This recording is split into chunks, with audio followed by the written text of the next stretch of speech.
This is Jen from Spokane Public Library again. Today we are in my garden.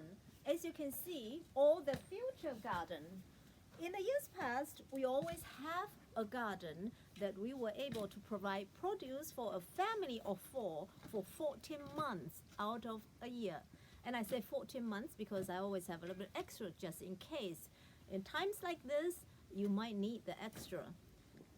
In the time of economic challenges like we're all facing today, you may want to start your own garden. And I thought this is a good place to start. So we just moved into this new place and we have to start all over again. As you can see, it's only a patch of dirt.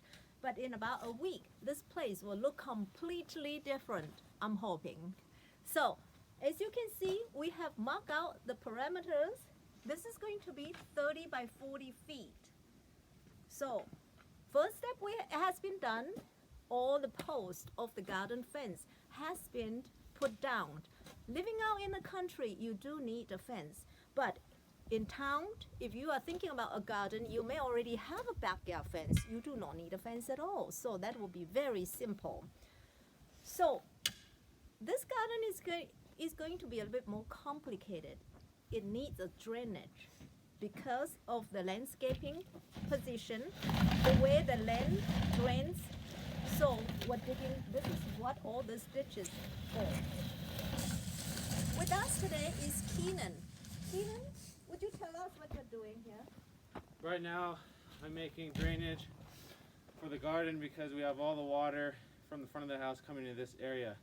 So we have to evacuate the water or else it'll wash away all the beds. And Keenan here is from Hardscape Contracting. So he's here volunteering his labor, and we need all the help we can from a nice strong young man like this. Tomorrow we'll show you when the beds go in what kind of material we use and the position of the bed in relation to the sun, the position of the sun throughout the day.